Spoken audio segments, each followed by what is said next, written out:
Because I would actually like more tournament play and less That's fair. regular season play. I tell you what, every time I say anything good about Florida, it always bites me in the ass.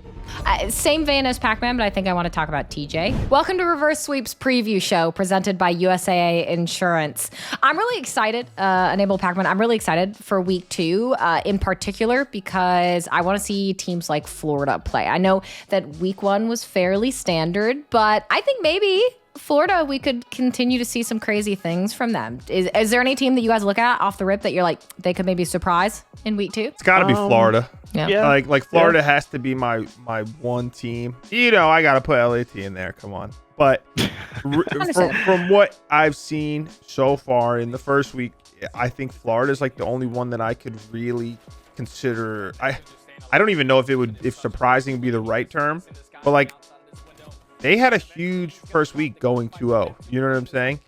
So I think that this is a team they could potentially get first or second in this group, which would be very surprising. I don't think anyone would have had that happening. But besides that, no, I don't know. I don't think there's really any other teams that I would put in that spot As like the surprising up and coming ones.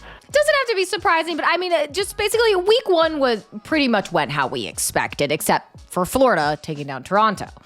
So, well, I think that LA Thieves is a really important match next week because they play FaZe in their second match, and that's just FaZe is just, you know, what's it, the barometer. Like this is the measuring stick. This is where we see like they're gonna lose, but they got a chance. We can see they have obviously they're good players. They have a chance, but they're gonna lose anyways. But we get to see how far they've come from last week, where if they play like they played against the Surge, they're gonna get blown out. But now they're going to have a couple matches under their belt. They play, I believe, Paris before that. So they should be coming off a win. They have more practice, and then they get to play the best team in the game. And if they do beat them, I'm instantly like, okay, they're back to their previous form where I believe that they can win. If they play a really close series, I can see them trending up. It just, if they get beat down again, if they get beat down, if they get beat down, that's what's going to scare me for the future of the team. But to me, it's just such an important match for them. Not so much for FaZe, but FaZe is going to come out and do what they do. And we're going to see where LAT stands for the time being. Because, I mean, realistically, if they win that match, they're looking at getting first in their group overall. Like, it's really important. It's a really important match. And it's just super important for their future. I don't know. Yeah, so let's take a look at some of those fixtures. We already obviously touched on that match. Thieves, FaZe will play, but who else is playing against each other? On the first day, FaZe plays Seattle. Godspeed to them. Gorillas in Dallas. Day 2, though, kind of the match that really caught my eye, Florida will play New York. So they already took down Toronto. I'm very curious to see how those teams match up. In our Saturday matches, you have teams like Paris and OpTic, Seattle and Minnesota. And our Sunday lineup, hopefully not all 3-0s this time, but Florida will play Gorillas, Thieves, that match we mentioned, against FaZe, and Dallas plays New York. So I'm very excited. I think Dallas, New York, and then also specifically, I want to see Florida, New York, see how they match up. But let's talk about some of these teams. Some of the ones we just mentioned, the Floridas of the world, the Dallases, they are in the top 8 in the overall standings right now to make champs. So we have this stage, we have stage 5, and then we're there.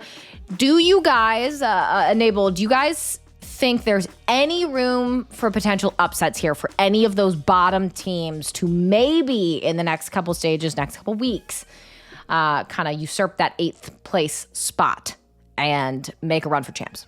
Nope. Nope. I think this top 8 that you see currently, Katie, is locked in. I do not see. I mean, because for some of these teams, even if they were playing fantastic, they would have to make huge waves in the major, and I just think they're so far behind when it comes to the points. And it doesn't help when the one team that you potentially could pass is Florida, who is also trending up. So it's like, even if you're playing really well, Florida's also playing really well. So you're gonna have to not only hope they lose or beat them, but then also beat these top teams. So I just don't see in any reality where the top 8 changes moving the champs. I don't. You did say that Florida plays LAG this week, correct, Katie? So right Yes. there, that's literally your direct competition, and you're going up against them. Mhm. If they win that match, maybe it gives them that confidence going forward. But even then, I would say that they're still too far behind. But if they lose that match, Done and that's a dusted. 20-point swing. Literally, it's done and done. Like, it's getting to that point. And also, the issue with those bottom teams, where I fully agree with you, and I feel like our top 8's locked. The issue with those bottom teams is they cannot string together any wins.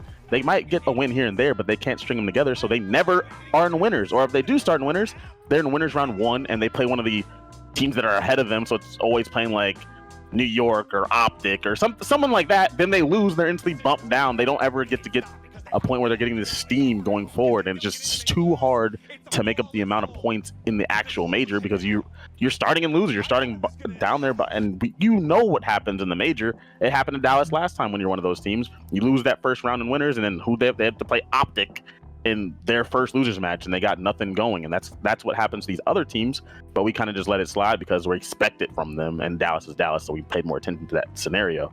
But a team like LAG, even if things go extremely well for them, I see them finishing 3rd in the group, like at best. At best, yeah. And that starts them at winners 1, and they play one of the higher seeded teams, and they Right. drop down. And it's just a tough road to come back, but it starts this week. If they get that win versus Florida, maybe they can be the team to take back that 8th spot, but I don't see it happening. Yeah, maybe Florida loses to New York and loses to Gorillas, but even then, Gorillas would still be 40 points behind Florida. Even if everything goes their way with this week, it's still a huge gap. So we'll have to see. I mean, Ian's like, move it on. So we'll Godspeed to Gorillas this week. We'll see what happens with them. But it's a huge week for Thieves. We talked about them a little bit earlier, but they've got a big match against FaZe, and they also play Paris. So Ian, looking at LA Thieves, how crucial is this week, considering they have 2 matchups? They play Paris, they play FaZe. It's definitely crucial in terms of them making winners bracket, because we've touched on it. If they play how they play against Seattle, there's no shot in hell they're beating FaZe. But I also think that they could lose Paris. Even with Paris being or playing as poor as they have been, LAT should have lost the series versus Seattle Surge. Seattle should have won that control. They should have won the series 3-1. Well, I don't know if I should say should, but it was in their hands. Could have. Seattle's bread and butter is almost winning things and then throwing it away. Yes. So they, at the very least, need to go 1-1 so they can be 2-1 in the group. Obviously, they're not the favorites going up against FaZe.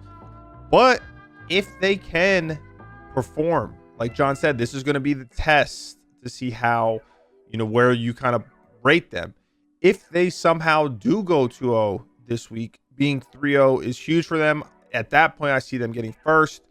And then who knows? They're in a very good spot for the major.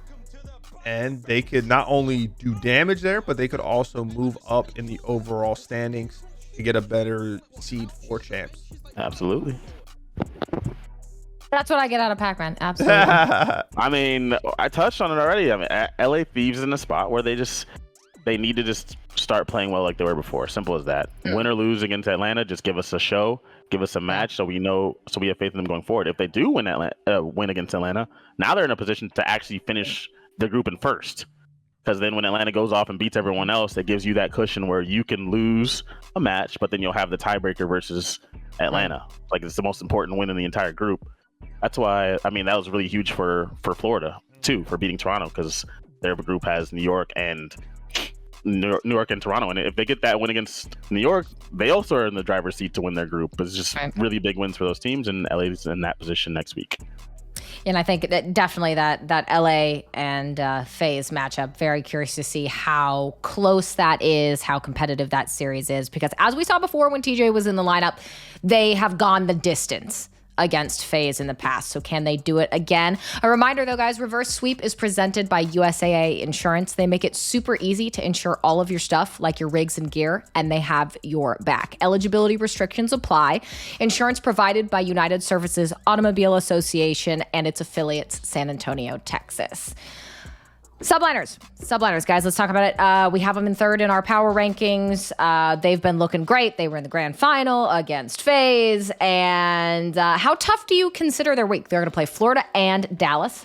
They've won their first series that they played in week one. So when you look at this, Florida, Dallas, how tough do you think this week is going to be for them? Dallas, I don't think it's going to be that tough.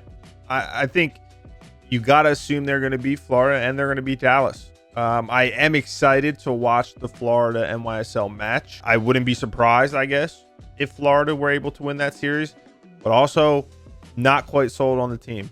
We've seen Florida in the past, win a big series and then completely just lose full and lose to the worst team. So I don't think it's going to be that hard. Dallas doesn't look like they're in form at all. NYSL has been very consistent all year. I think this is the best they've looked. So I'm expecting a 2-0, a 1-1 at the very least, which I guess would be tough for them because they did just get second at the last major, and you would assume that they're going to be first, second seed no matter what going into this major. But I don't think it's that hard of a week now. No, I think that they've solidified themselves as one of the top teams, and their respawn game is just too strong. I do think they're going to come out of this 2-0. They're much more consistent than Florida and just, at this point, way better than Dallas. If I was to believe either one of them had a chance to actually beat them, I'd actually lean towards Dallas more than I would Florida. And that's just because if Dallas is ever going to get together, they're the team with more potential. They're the team that... There's a reason why, even though they've been struggling, they're still so high up in the standings. They're the team that, throughout most of the game, was in top 2, top 3 in the power rankings, right? They just decided to make that move for Hook, and still to this day, I don't understand it. But that's when things started to turn the other direction for them. But that's the team that, if things start going well, is another true contender in this league. It just, will that happen? Will they put it together?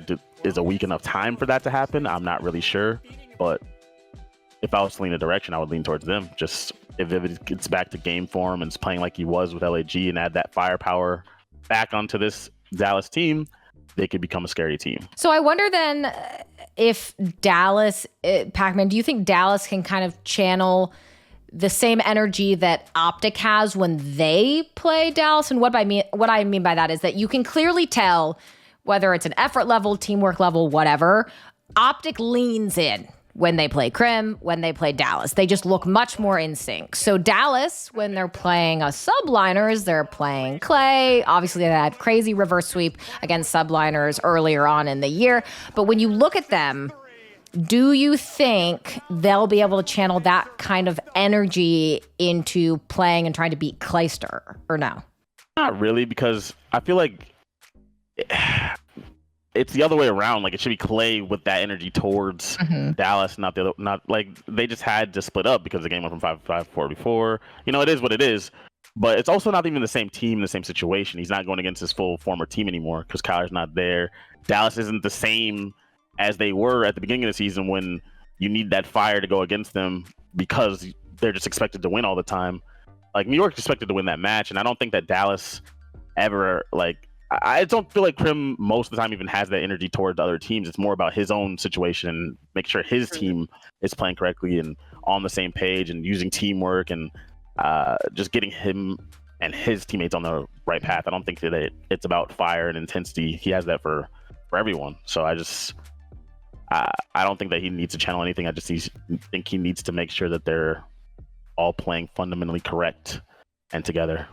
Yeah, I mean, that's obviously something that he spent a lot of time with Shotzi and Illy last year alongside Clay. The fundamentals, as you said, making sure that he can iron those out. Can he do it again with the team? I'm sure out of any player, Crim probably the one to get that done. But let's take a look now at last week's Unsung Heroes and what we can expect from them moving forward going into week 2 with Got You Covered, presented by USAA Insurance. Level up your gear protection with USAA Insurance. So, players, teams to watch, guys. Who do you have? Enable, would you like to go first? Yes, I would. Thank you so much, Katie. All right. I gotta take it away then. I got a double dip, man, on a player that I was high on in the beginning of the year, and he was not playing up to, I guess, expectations that I had for him. But as of late, he's been playing fantastic, and that's Neptune. I think this week is going to be huge for not only him, but Florida in general. If he can do what he did in the first week, I don't think it would be that crazy for Florida to go 2-0. But I think more importantly, moving forward, he's finally turning into a Call of Duty player, if that makes sense. I know we're still online. We haven't went to a LAN, but Neptune is coming from Halo. And like at first, speaking personally, it's a completely different game, right? You have to kind of rewire your brain on how you think of competitive FPS. And you could tell he was always looking pretty uncomfortable. He's had the talent. He's very raw. He's one of the most talented players in the league, probably. And he's finally putting everything together. He's finally putting the pieces together. So I think this could be huge for his confidence moving forward and being that professional Call of Duty player, having that title, right? Being confident in his abilities. So he's got to be my unsung hero.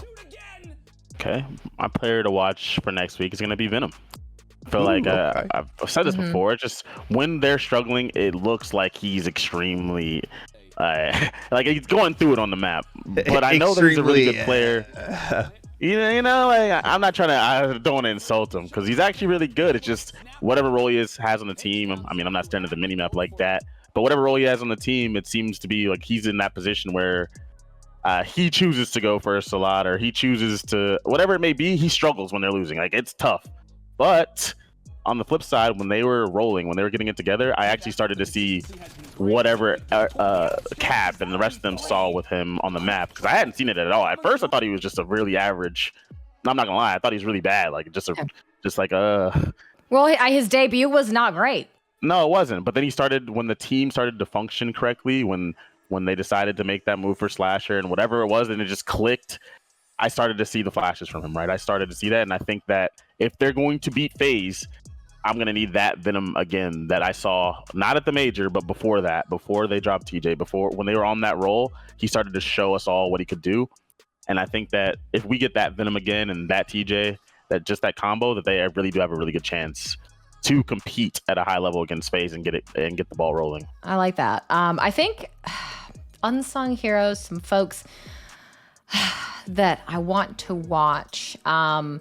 Same vein as Pacman, but I think I want to talk about TJ a little bit because we've touched on it a decent amount. But Thieves were trending upward. They looked really solid with TJ, and we've seen what can happen, the ramifications for a team if you make a change that doesn't work out and then you bring a player back into a lineup. Can you find that same magic that you had before? And for TJ, I mean, he's played with Kenny for a while now. He's familiar with them. Obviously, Cap, Mud Dog, everyone else, he knows them. I think he can do it, and I think the team has the mentality to be able to do it, but I'm definitely keeping an eye on TJ to kind of slot back in and become as effective as he was for the team before. And those players, whether it's a Venom, whether it's a TJ, whether it's a Neptune, brings us to our bold predictions, guys. Bold predictions on what you think is going to happen. I know that Enable always has some wild mental math, like if XYZ happens, then this happens, and that means that happens, and it ends up being correct somehow. But bold predictions, mine have consistently been horrible, and I'm sure your guys will be much better. So I'll let you take it away. Bold prediction for week 2. Go ahead, John. Let me think. Let me. LAG is gonna go 2-0 on the week. Oh God, they're gonna beat Dallas and they're gonna beat Florida. Just because I've been talking a lot of shit about them, they're gonna turn it up. That's bold. Their matches have been close. I've been saying that though. Like since they picked up Cheen, their teamwork is really good. S&D is really good. Matches are close. They just lose close matches, but they're playing two really cuspy teams in Florida, who is trending upwards, obviously, and Dallas. Both those teams have much more potential than LAG, but if they don't come out and play the right game, if they overlook them for whatever reason, I can actually see LAG taking both those matches. So that's my prediction for the week. I got LAG going 2-0. Okay. I'll tell you what. Every time I say anything good about Florida, it always bites me in the ass because they always lose. It's been like that. But my bold prediction is Florida is going to go 2-0. And that kind of works with yours, John, because then we'll see who's smarter between me or you. I think Florida, I think they're going to put on. I think Neptune's going to have a great week again. And I think Florida is going to end up getting first in their group, going into the major. Mhm. That's what I'm hoping. Okay. In reality, watch, they're probably going to go 0-2. It's like, why do I ever put my faith behind? But these like, guys? it has to hit. You know, at this point, Katie, I'm at the roulette table, and I've been putting my money on Florida, and it just has not been hitting Florida at all. It's got to hit this time, so that's what I'm going with. Okay. I know this is gonna kick me in the ass a little bit later, but I'm gonna say London ekes out an upset on Toronto. I think Afro is gonna come out and have some just wild ass series against Toronto. Cammy's had a couple series now where for some reason he just doesn't look like he has that spark. He's obviously incredible, but just hasn't been quite dominant as we've seen. I think Afro's going to come in, and I think London's going to step up and get an upset onto Toronto. Don't laugh at me. It's called a I'm going to go to Vegas and put all my money on Toronto now because Katie's predictions are always they've been mega bad. wrong. Yeah, we might as well take a road trip. About to be a 3-0 smoke. Don't forget, last time I did this, you guys all said no, and then I was right. So. Okay, well, we'll see, won't we? Yeah. I expect the Katie is the smartest tweets when London beats Toronto. What casino do I have to go to bet on this Toronto match? Think they got this? Yeah, they got it somewhere. It's somewhere. All right. So before we close it out, and I don't necessarily know if we want this to be too heavy on the format itself, but I do kind of want to touch on the structure of everything this year. In particular, what you guys would like to see added, perhaps, because I know unfairly it's very easy for folks to just focus on what you don't like. So I don't want to do that. Let's focus on for the format of the year, whether it's the games itself, the schedule itself, or peripheral events like what we have with All-Star Week. Is there anything you guys would really like to see? Things that have maybe happened in COD's past that you really engaged with that you think could be fun to start adding in to the year to spice things up in the downtime? Adding into the year?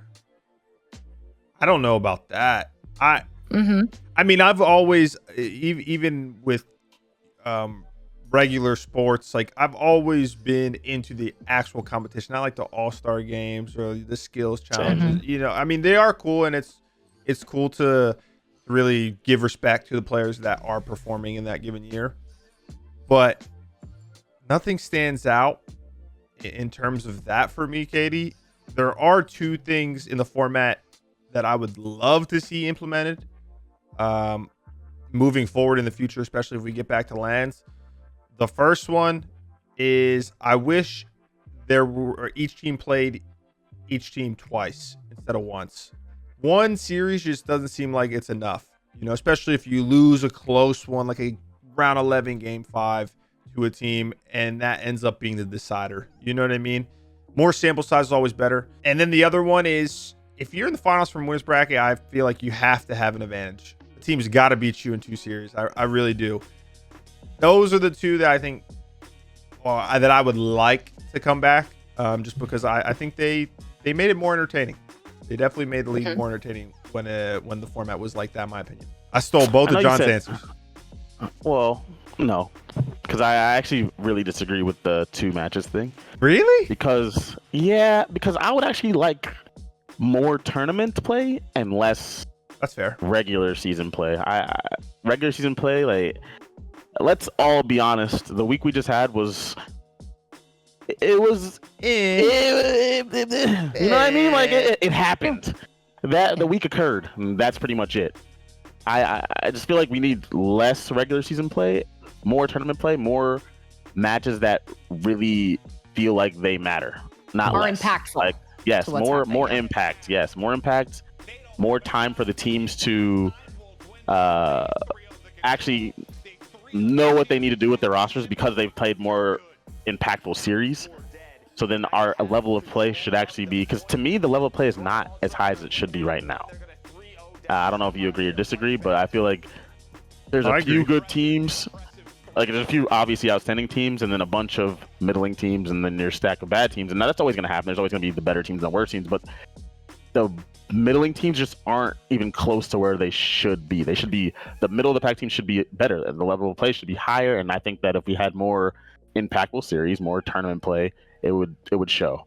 Like whenever we have more tournaments, the level of play is always just going to be higher, just the way it is, because people are playing for something more tangible, and that's where I wish we could get to, because it's more fun for the viewers too. It's more fun when there's a goal, a light at the end of the tunnel, and it's not just a game. It just is. That's why playoffs and everything are so hype. Just because those games, every single game matters, and that's what I want more of. Do you think LAN versus online is impacting? Obviously, that's out of everyone's control, but LAN versus online is impacting some of those issues you have with the level of play of some of the middle teams?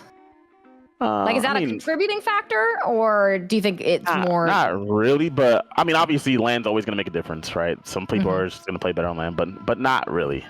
Not really this season. I feel like if all of these matches, everything that's happened so far in the season had happened on LAN, we'd still have the same scenario. Maybe there'd be some better teams or a couple better players, obviously individually, a couple worse players individually. But in general, the level of play would still be the same, I think, if it was online or on LAN. I can agree with that, actually. You know why? It's just because in the beginning of the year, it's a clean slate, right? But when you get to a certain point, to kind of agree with you, is the top teams, when you play these regular season matches, it's like, it matters, but you're going into it thinking you're going to win, and it's just like another day. And then vice versa, right. The teams that are really low in the standings, they know that like they don't even really have a shot. You know, as a competitor, they think that no matter what, they're in it until the end. But when you take a step back, like none of these bottom four teams, in my opinion, they none of them have a chance to make it. So it's like, yeah, they want to do well at the major, and you know they can make some money, but like their season's basically over, and that's what I think kind of gives you these boring games. Whereas if you did have these tournaments, these LAN tournaments, a lot more is like, who knows? You know, you just maybe need an event where you go off, or you know, 2 back-to-back really good events. But instead, with this, you only have 5 majors all year before champs. It's definitely not enough. I do agree with that, but I just don't know if we're ever going to go to that point again. Where, like, I would love Advanced Warfare. Like 15 majors. I would love that. I just don't know. The lines were so defined then, and there was a lot more like, okay, obviously OpTic and FaZe, you guys are the best teams, but there was a bunch of really good teams because there's so much high level play going on, like down to Envy and Elevate. Like there was other really good, really good teams, and that's what I think that we're missing. Well, guys, you'll have to let us know. Does it feel watered down? Do you agree with Enable? Do you agree with Pacman? Would you like to see more of an AW format with lots and lots of tournaments? Please let us know in the comments. But that'll be it, guys, for our preview show. What happens in week 2? We're going to have to wait and see. And we'll look forward to week 3 after that.